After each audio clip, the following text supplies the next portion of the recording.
It is through altruism, the benevolence of man, that the guillotine is made. But, Mr. First Amender, you must be crazy. Why, there is nothing wrong with altruism. It is through altruism, Christ, and every religion in the world that has brought us such good and cheer through the effect of altruism. While I don't disagree in the goodness of religions or the benefits of helping your fellow man, it is a totally different notion of blind altruism. What do I mean by blind altruism? It is the sacrifice of yourself for the benefit of society. Imagine for a moment that you, as an individual, believe that you can help your friend because of your benevolence.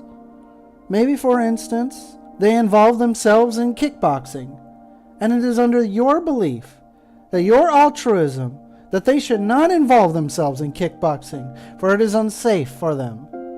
What altruistic intent do you have by forcing another individual to be unable to assume risk? How is it, through a politician, by altruistic intent, believe that they have the right to the lives of other individuals?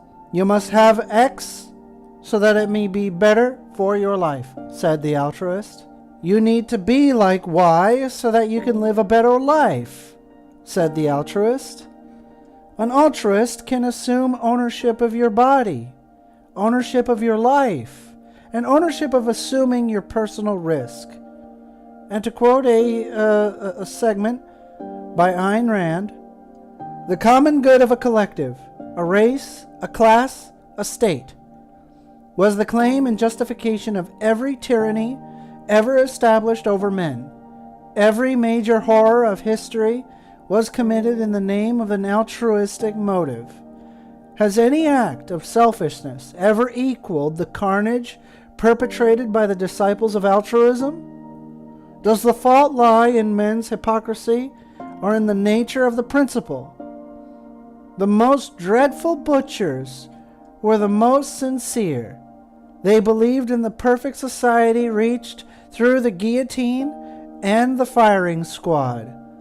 Nobody mentioned their right to murder, since they were murdering for an altruistic purpose. It was accepted that man must be sacrificed for other men. Actors change, but the course of the tragedy remains the same. A humanitarian who starts with the declarations of love for mankind and ends with a sea of blood.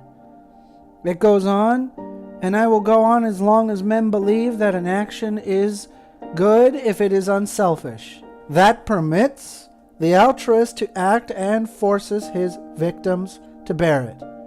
The leaders of a collectivist movement ask nothing of themselves, but observe the results. End quote.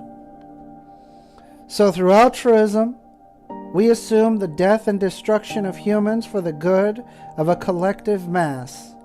This was assumed through Nazi Germany.